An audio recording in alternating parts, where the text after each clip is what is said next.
dynamics here. We're going to look at pentatonic sequences. Now, a lot of people, particularly those who like rock guitar playing, always want to, there's a stage where you want to learn how to play like Eric Johnson, Joe Bonamassa, and do those kind of fast pentatonic type runs that I was doing here. And I'm going to talk you through how I do it. And I'm sure that what Eric Johnson and Joe Bonamassa do is probably not dissimilar. They got their own sort of licks, but the whole concept is more or less the same.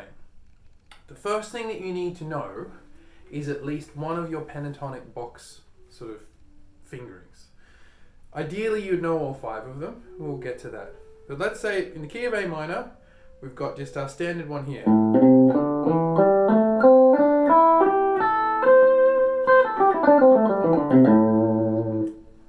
Now, the thing that guys do is they come up with a little motif that they like and they repeat it across strings.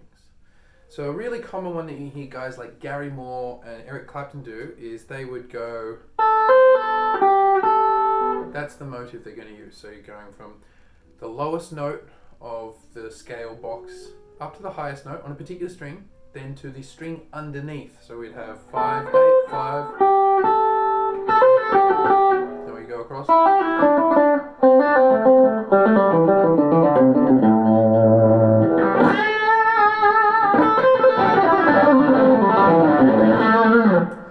That's your kind of classic 70s rock sort of sound. You hear Gary Moore do that stuff all the time.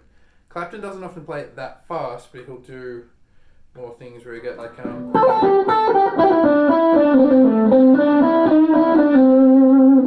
kind of sort of tempo. It's got a great sound. Eric Johnson and Sean Lane were the kind of cats that really changed it slightly in the 80s with their groups of 3 or groups of 5. So what they tend to do is they'll take something like this and go, they might go down 5 notes.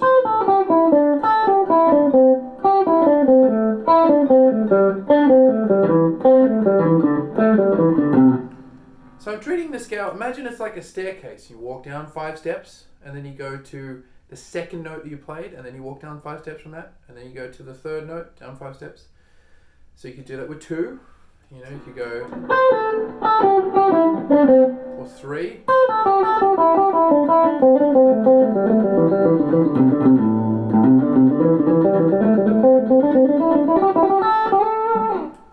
Each one sort of has its own place depending on what you want to do rhythmically or where you want to arrive. That doing groups of 3 like what I did there naturally just falls into triplets, which is really cool. Tommy Emmanuel can do this really well. You hear him play it in his version of Guitar Boogie. When he plays that live, you'll often hear him do a sort of major pentatonic thing like this. I tend to focus on ones as a... That's the descending pattern that I really like. So there would be like 8, 5, 8, and then I repeat that again. And then I go down.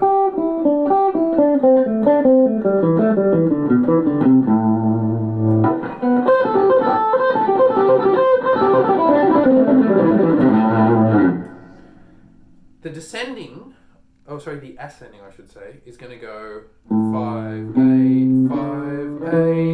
Then I'm going to launch off that 8.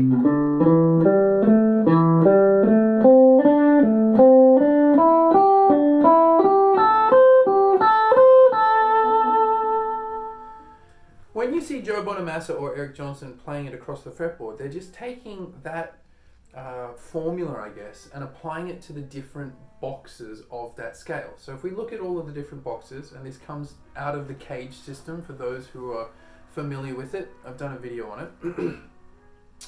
You have A, we've got a G box scale for it here, it would be this.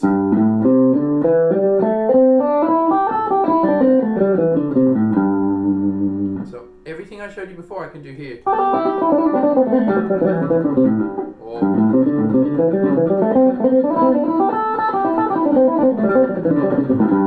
Like that.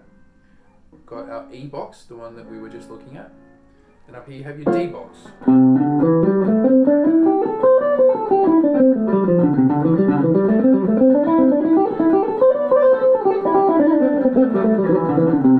Then we have our C box. Then we have our A box.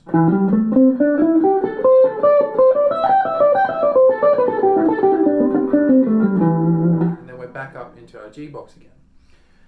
The first lick that I played at the beginning of this video, I took an idea and I went not just sort of vertically up and down the scale, I went horizontally across the neck. So I go slide position into the next box, slide into the next box, next box, next box, next box. Then I did a bend. I could keep going up. And you could do a descending version, you know.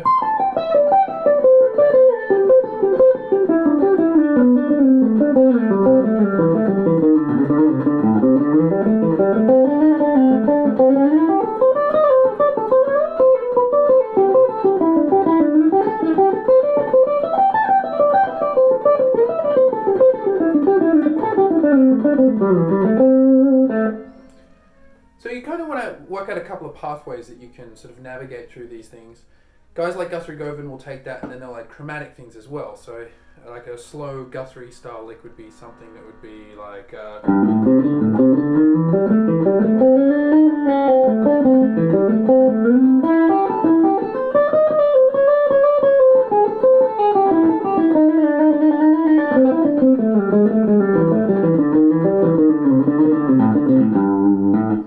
so the skeleton is essentially the same. We're just filling in a lot of gaps with those chromatic notes. So you get, instead of it sounding,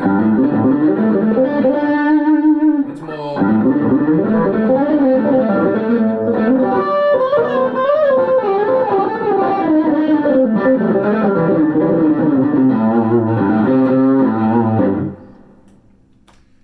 It's tricky to play at speed because obviously you're factoring in how fast things are. But the theory behind it is quite simple.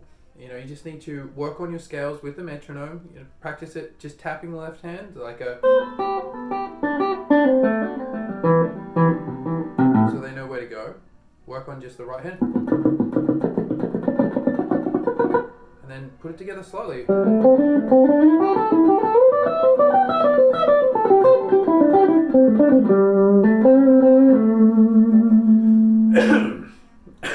So I'll just play a little bit on the way out so you can see how I'm working on this. It's going to be in the key of A.